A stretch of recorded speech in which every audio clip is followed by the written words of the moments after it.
우리 함께 찬양 보혈을 지나 부르시겠습니다.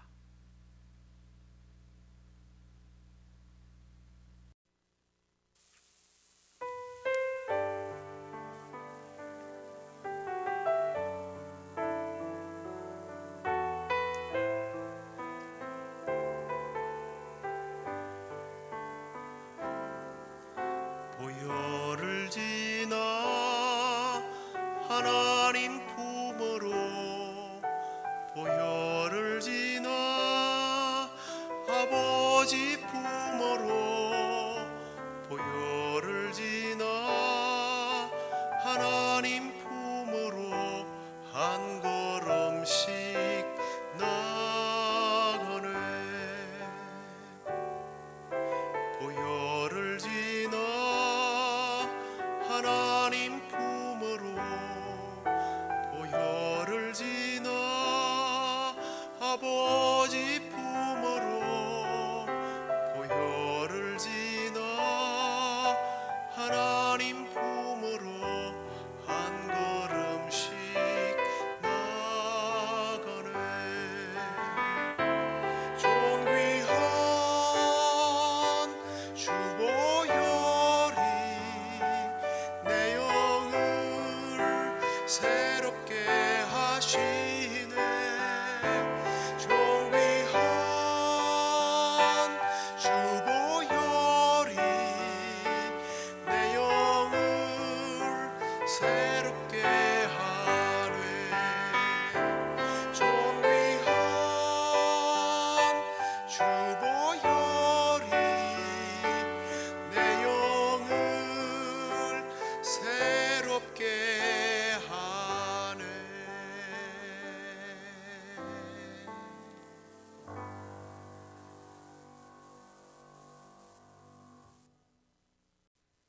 다 함께 사도신경으로 신앙 고백드리겠습니다. 전능하사 천지를 만드신 하나님 아버지를 내가 믿사오며 그 외아들 우리 주 예수 그리스도를 믿사오니 이는 성령으로 잉태하사 동정녀 마리아에게 나시고 본디오 빌라도에게 고난을 받으사 십자가에 못 박혀 죽으시고 장사한 지 사흘 만에 죽은 자 가운데서 다시 살아나시며 하늘에 오르사 전능하신 하나님 우편에 앉아 계시다가 저리로서 산자와 죽은 자를 심판하러 오시리라. 성령을 믿사오며 거룩한 공회와 성도가 서로 교통하는 것과 죄를 사하여 주시는 것과 몸이 다시 사는 것과 영원히 사는 것을 믿사옵나이다. 아멘. 찬양을 하나 더 하도록 하겠습니다. 죄짐 맡은 우리 구주 함께 하시겠습니다.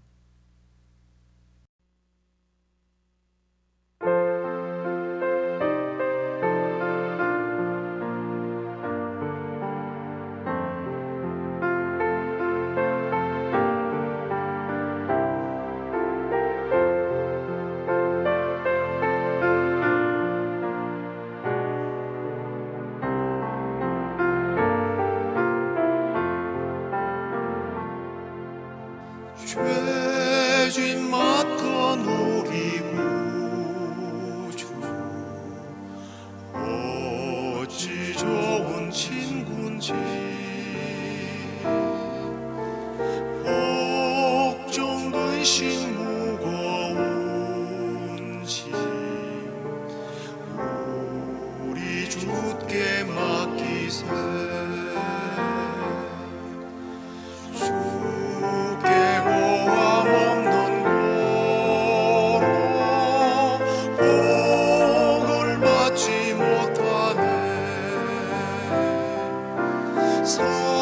사람들이 어찌하여 아랠 줄을 모를까. 시험 걱정 모든 괴로움 없는 사람 누군가. 부질없이 낙심 말고 기도드려 하네세. 이런 지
세상 친구 멸시하고 너를 조롱하여도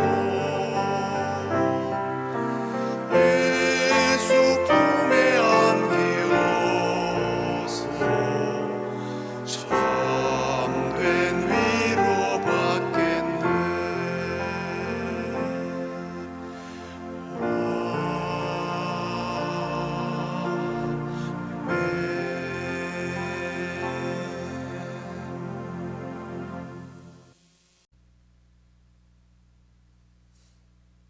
이제 하나님 말씀을 같이 읽도록 하겠습니다. 사무엘하 12장 10절 말씀으로부터 14절까지 읽겠습니다. 이제 내가 나를 업신여기고 헷사람 우리아의 아내를 빼앗아 네 아내로 삼았은즉 칼이 내 집에서 영원토록 떠나지 아니하리라 하셨고, 여호와께서도 이와 같이 이르시기를 보라, 내가 너와 내 집에 재앙을 일으키고 내가 내 눈앞에서 내 아내를 빼앗아 내 이웃들에게 주리니 그 사람들이 내 아내들과 더불어 백주에 동침하리라. 너는 은밀히 행하였으나 나는 온 이스라엘 앞에서 백주에 이 일을 행하리라 하셨나이다 하니, 다윗이 나단에게 이르되 내가 여호와께 죄를 범하였노라 하매, 나단이 다윗에게 말하되 여호와께서도 당신의 죄를 사하셨나니 당신이 죽지 아니하려니와 이 일로 말미암아 여호와의 원수가 크게 비방할 거리를 얻게 하였으니 당신이 낳은 아이가 반드시 죽으리이다 하고. 아멘.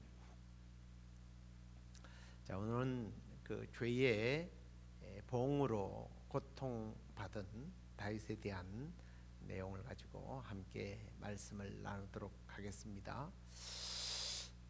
우리가 뭐 세상을 살다 보면 원치 않는 일들이 일어나서 참 고통받는 그런 시간들이 꽤 많을 겁니다. 그런데 이러한 고통, 어려움 중에 가장 견디기 어려운 고통은 어쩌면 가정에서 일어나는 일이 아닌가라는 생각을 해봅니다. 직장이 어렵다, 그러면 옮기면 되죠.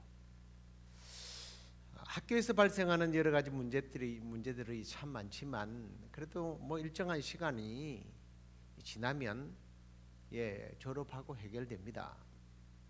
심지어 허약한 육체나 또 마음이 병들고 상처 입었다 할지라도 또 이 뭐 가정에서 겪는 여러 가지 일에 비하면 어쩌면 뭐 별것 아니다라는 생각도 들기도 해요. 가정에서 겪는 고통과 그 불화 뭐 이런 것 아니겠습니까?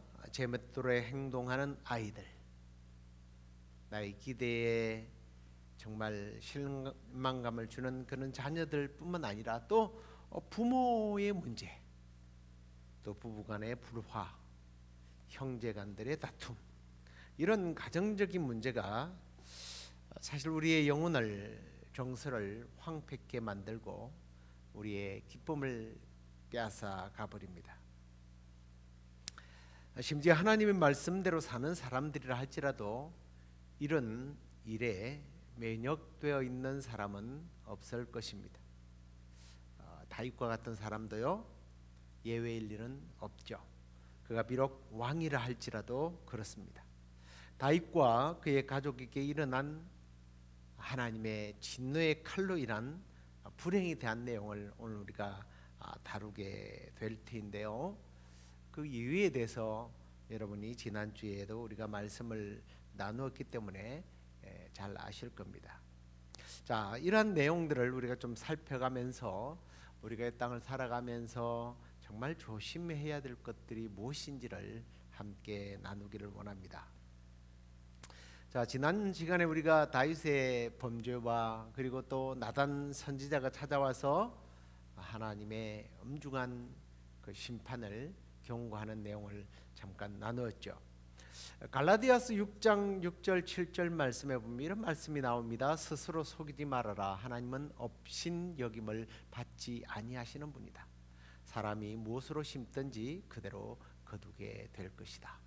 자기의 육체를 위하여 심는 사람은 육체로부터 썩어질 것들을 거두게 되고, 성령을 위하여 심는 자는 성령으로부터 영생을 거두리라 라는 말씀이 나옵니다. 여기 말씀에 하나님은 속지 않은 분이다 라고 말씀하고 계십니다. 하나님을 속여서는 안 된다는 거예요. 다윗은 하나님을 속이려고 했죠. 자, 그래서 하나님의 진노로 말미암아 그는 죽음 마땅합니다. 그런데 그가 회개하는 순간, 자기 잘못을 시인하는 순간 하나님은 죽이지 않겠다고 했습니다. 자, 우리 시구는 말하면 이런 겁니다. 회개하여 용서는 받았지만 그럼에도 불구하고 이상하게 나단 선지자는 그에게 엄청난 하나님의 심판을 예고하게 되죠. 자, 성경적인 원리, 그것은 하나님으로부터 용서를 받지만 갈라디아서 6장 7절 말씀 의거하면 심는 대로 거둔다는 것입니다. 왜 그럴까요? 하나님 그래 용서해 주마 이러면 끝나는데 왜 그 죄에 대한 보응을 받게 될까요? 그건 이런 겁니다. 만약 이 원칙이 적용되지 않는다면 사람들은 누구나 쉽게 죄를 짓기 때문입니다. 그렇습니다. 우리는 죄의 용서와 그 결과의 재건은 구별해야 한다라는 거예요. 우리가 용서를 받았을지라도 그 죄의 결과에 대해서는 수용하라는 겁니다. 심은 것은 그대로 거두기 때문입니다. 은혜라고 하는 것은 우리를 용서하시는 하나님께서 우리가 죽어 마땅하지만 생명을 보존해 주겠다는 그런 의미예요. 다시 말해서 그분은 우리가 자신에게 가져온 죄의 결과를 인내할 수 있도록 하고 심지어 그 결과를 이길 수 있는 능력을 주신다라는 의미로 해석하면 될 겁니다. 내가 하나님께 회개했더니 없는 걸로 하시겠다는 의미가 아니라 그에 대한 결과가 보응은 받지만 그것을 이길 수 있도록 해주겠다는 거예요. 감당할 수 있도록 해주겠다는 의미입니다. 그래서 은혜는 죄를 정당화하거나 또 죄에 대한 고통을 전혀 없도록 해주는 방편으로 도구로 이용해서는 안 된다는 그런 의미입니다. 다윗의 삶에서 죄에 대한 타협은 고통이라고 하는 엄청난 결과를 가져오게 되죠. 다시 말해서 그가 지은 죄는 당연히 고통으로 남게 됩니다. 참 어마어마한 그런 고통을 당하게 되는 거죠. 우리는 은혜는 모든 것을 덮어버린다고 생각하지만 사실이 맞을까요? 맞긴 합니다. 그렇지만 은혜는 모든 것을 덮지만 그 결과에 대한 보응은 반드시 자기가 책임을 져야 한다는 거예요. 근데 뭐 좀 이상하게 들릴지 잘 모르겠습니다. 자꾸 조금 제가 반복하는 것은 우리가 대부분 그냥 하나님의 은혜로 아무런 일도 일어나지 않는다고 생각하는 경향이 있기 때문입니다. 그런데 여러분 반대로 생각해 보면 보응이 어떤 의미에서 하나님의 은혜이기도 한다라는 거예요. 보응을 받는 것이 은혜라는 거예요. 왜요? 제가 앞에도 말씀드렸죠. 그래야만 다시는 그런 죄를 짓지 않기 때문입니다. 죄의 결과가 얼마나 우리의 삶에 무서운 후유증을 가지고 온다는 것을 알아야 반복된 죄를 짓지 않기 때문입니다. 그래서 죄를 지어도 아무런 보응이 없고 아무런 하나님의 그런 징계가 없다면 히브리서에서는 뭐라고 그래요? 사생아라고 그래요. 하나님과 아무런 관계가 없는 거예요. 입으로는 주여 주여 하지만 하나님과 관계 없습니다. 죄를 반복적으로 지으면서 나에게 아무런 일도 일어나지 않는다고 이게 하나님의 은혜라고 착각하지 말아야 한다라는 거예요. 자, 예수 그리스도의 죽으심에 대하여 우리는 그분이 나를 위하여 죽어졌기 때문에 나의 죄가 무조건 덮여진다. 아무런 결과도 일어나지 않을 것이다. 아무런 아픔도 없을 것이다. 예, 여러분, 예수님이 나를 위하여 죄 때문에 그렇게 죽어졌다면 죄의 결과는 엄청나다는 사실을 우리가 뼈저리게 느껴야 되는 것 아니에요? 그걸 못 느끼니까 하나님은 느끼도록 해주시는 게 은혜예요. 자, 그러면 이제 좀 이런 서론적인 이야기는 그만두고 오늘 우리는 다윗이 경험하는 보응에 대한 문제들을 함께 나누어 보도록 하겠습니다. 오늘 우리가 읽었던 말씀의 10절에 보면 나단은 다윗에게 칼이 내 집에 영영이 떠나지 영원히 떠나지 아니할 것이다 라고 경고를 하죠. 지금 너의 죄가 너의 삶의 미래에 영향을 미친다는 의미입니다. 그랬더니 다윗이 내가 하나님께 죄를 지었습니다 하고 숨김 없이 토로하게 됩니다. 그러자 여호와께서도 당신의 죄를 사하셨나니 당신이 죽지 않을 것입니다. 나도 당신을 이렇게 용서하는 것 나도 용서하겠습니다. 하나님도 죄는 사하셨지만 그러나 보응은 남아 있습니다. 참 무슨 얘기죠? 그래서 11절에 그 보응에 대하여 이렇게 말합니다. 보라, 내가 너와 내 집에 재앙을 일으키게 될 것이다. 그가 뿌렸던 것을 정확하게 거두게 된다라는 거예요. 자, 이러한 하나님의 보응이 어떻게 이루어지는가? 11절에 내가 내 눈앞에서 내 아내를 빼앗아 내 이웃들에게 주리니 그 사람들이 내 아내들과 더불어 백주에 동침하게 될 것이다. 아내들이 다윗이 보는 앞에서 또 사람들이 보는 앞에서 강간을 당하는 그런 이야기입니다. 여기 너의 이웃들에게 준다라는 말이 사실 히브리어의 말은 레아라고 하는 말인데 가까운 친구, 가족, 형제, 심지어는 자식들과 같은 그런 아주 가까운 관계를 말합니다. 그 말대로 사무엘하 이제 16장에 가서 보면 다윗의 아들 압살롬이 왕의 지붕에 장막을 치고 다윗의 그 첩들, 그래도 아내들이죠. 아내들과 동침하게 되는 이야기들이 나옵니다. 이게 참 우연이 아니죠. 다윗이 자신의 지붕에서 음식을 품고 남의 아내를 빼앗을 생각을 하고 죄를 지었던 그 장소에서 하나님은 그 아들을 통해서 자기 아내들이 강간을 당하는 그런 불행한 일들을 마련하게 된 겁니다. 뿐만 아닙니다. 다윗의 부정한 동침의 결과로 그 아기는 태어난 후에 이래 동안 병을 앓다가 생명을 잃게 되죠. 다윗이 그 일로 인하여 막 회개하고 금식기도 하지만 하나님께서는 듣지 않으셨습니다. 그리고 그의 불행은 여기서 끝나지 않습니다. 다윗이 하이노임이라고 하는 아내를 통해서 낳은 아들 암논이 있었습니다. 그의 이복 누인 다말이 있었는데요. 압살롬의 친 누이 동생이죠. 강간을 하게 됩니다. 암논이 이제 배다른 여동생을 매우 사랑을 했습니다.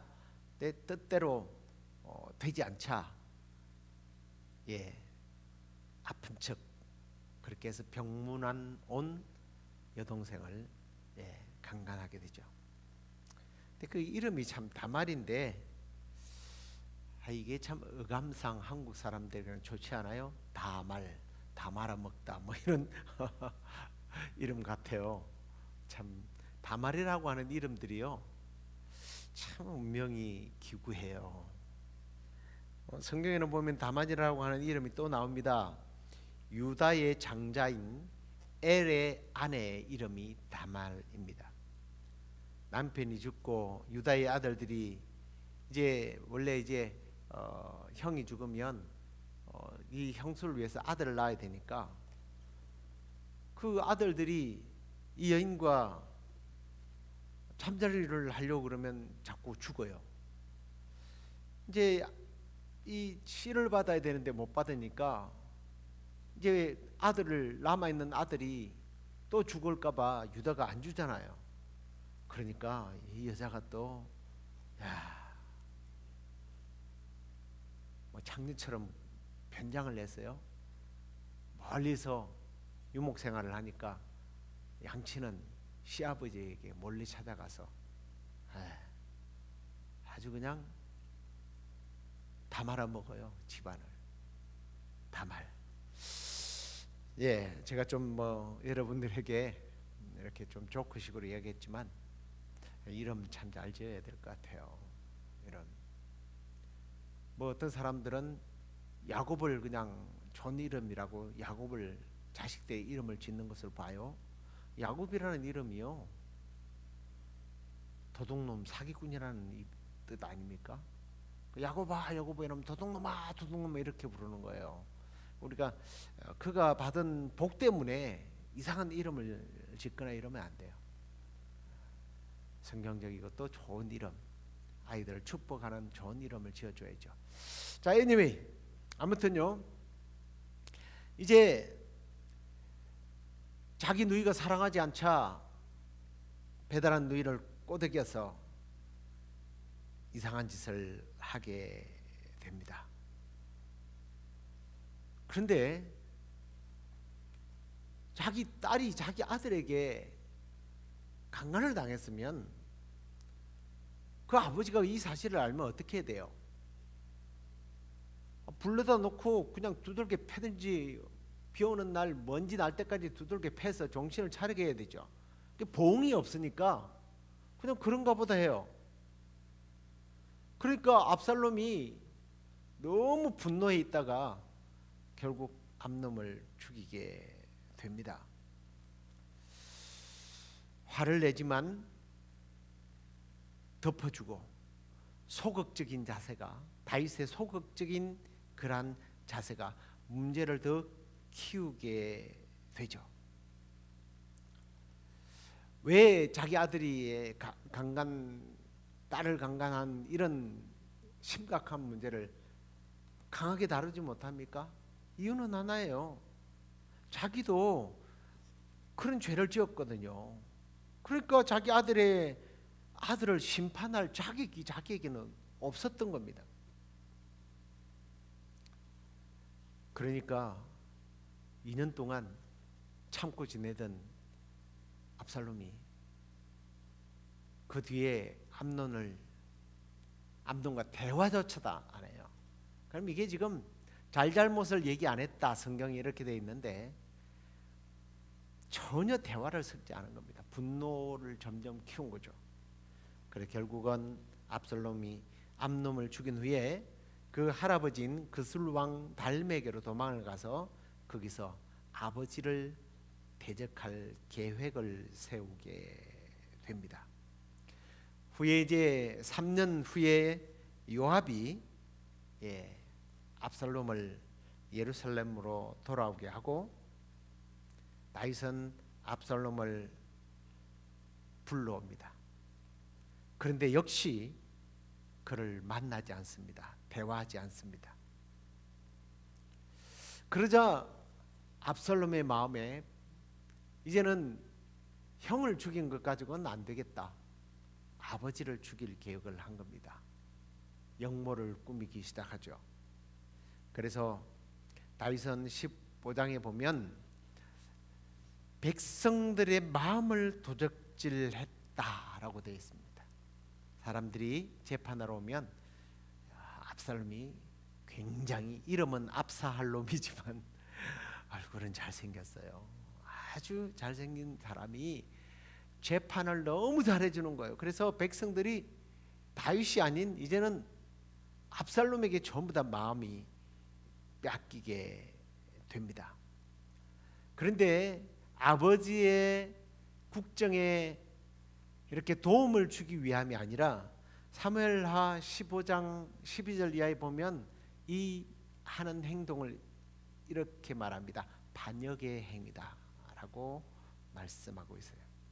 이 반역적인 행위는 점점 크게 되죠. 드디어 다윗이 이 소식을 전해 듣고는 두려움이 일어나게 되죠. 그래서 신하들에게 일어나서 도망가자. 그렇지 아니하면 우리가 한 사람도 압살롬에게 피하지 못할 것이다. 맨발로 아버지가 도망가는 이야기가 15장에 나오게 되죠. 자, 그리고 이제 자식이 아버지를 몰아내는 이런 반역의 행위의 결과가 어떻게 되느냐는 거예요. 아버지를 쫓아내고 스스로 왕이 된 압살롬은 아버지와 전쟁을 하던 중에 아버지를 죽이기 위해서 달려가다가 노새를 타고 큰 상수리 나무 밑을 지나가고 있었는데 이 압살롬이 머리가 굉장히 길었다고 나와 있어요. 그러니까 아마 생쇼를 한 것 같습니다. 뭐 영화 같은 데 보면 이 말 위에서 쫙 펼치고 이렇게 막 머리와 이 옷매무새를 날리면서 뭐 달리는 그런 모습들을 상상해 보십시오. 막 폼 잡고 달리다가 이 나무가 길어서 상수리 나무에 걸려지게 됩니다. 그때 다윗의 장군이었던 요압이 이 소식을 듣고 압살롬에게 가서 세 개의 창으로 그의 심장에 꽂아서 결국은 죽게 되죠. 다윗은 압살롬의 죽음을 깊이 슬퍼하면서 통곡하면서 내 아들아 내가 대신했더라면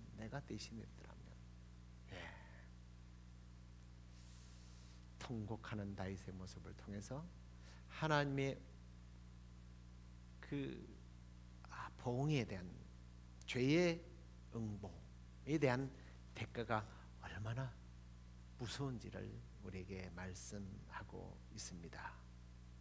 이제 우리는 이 다윗의 경험을 죄의 결과 보응을 통해서 우리의 죄의 문제에 대해서 우리가 어떤 관점으로 어떻게 우리가 다루어야 하는지를 좀 말씀으로 정리하면서 말씀드리고 마치도록 하겠습니다.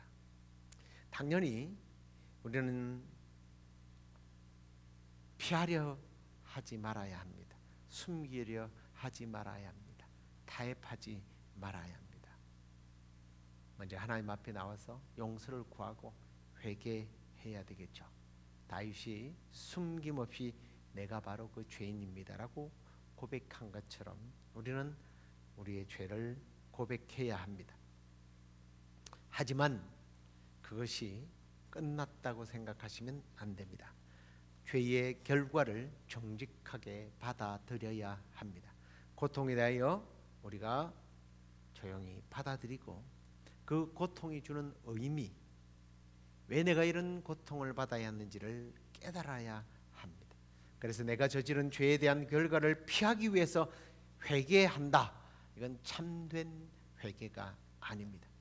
오히려 죄에 대한 결과로 내 삶에 보응이 온다 할지라도 오히려 그것을 감수하고 인내하면서 하나님의 도우심을 구하면서 우리가 다시는 이러한 죄를 범치 말아야 되겠다고 결단하는 시간으로 가져야 합니다. 그리고 그 와중에서도 우리는 하나님의 은혜를 기다려야 합니다. 그리고 무엇보다도 우리는 하나님의 은혜의 시대에 산다는 게 사실은 얼마나 감사한지 몰라요. 구약의 율법대로 같으면 저나 여러분이나 누가 살아있겠습니까? 우리는 율법의 보응대로 심판받아야 마땅한데 우리 주 예수 그리스도가 나를 위하여 죽어 주심으로 심판당하지 않는다는 것 자체만도 우리는 감사하죠.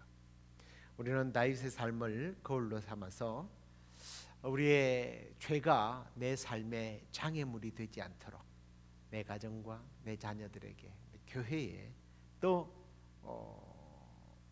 내가 속한 공동체 가운데 이런 보응들이 생기지 않도록 매사에 거룩하고 성결한 삶을 살아가는 저와 여러분들이 되기를 주의 이름으로 축원합니다. 기도하겠습니다.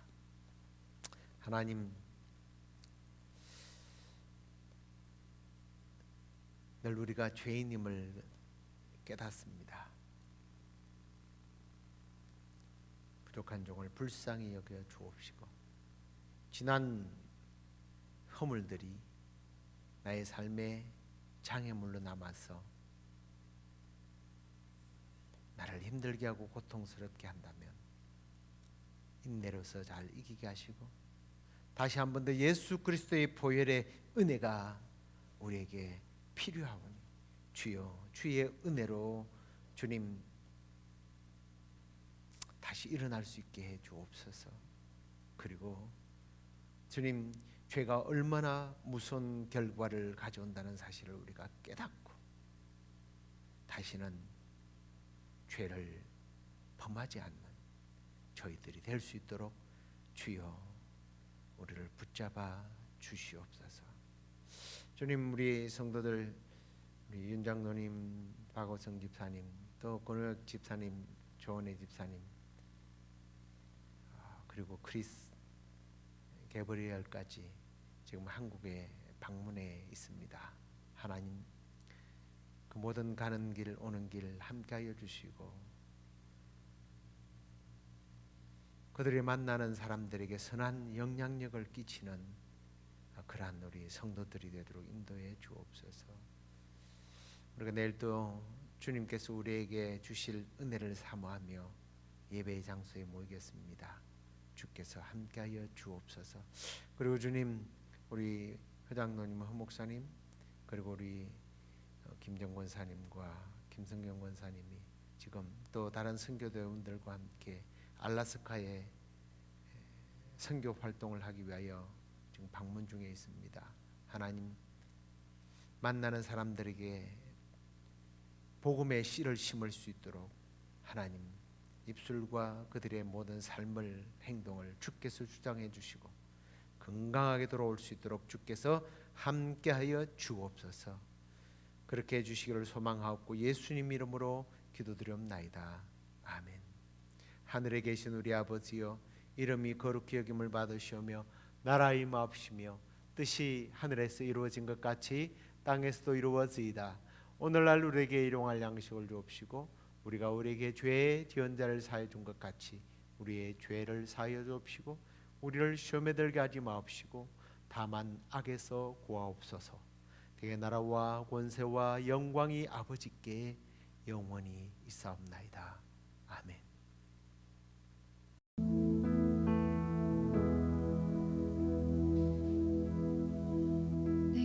내게로부터 눈을 들어 주를 보기 시작할 때 주의 일을 보겠네. 내 작은 마음 돌이키사 하늘에 꿈꾸게 하네.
번 더 고백합시다. 부르신 곳에서 나는 예배하네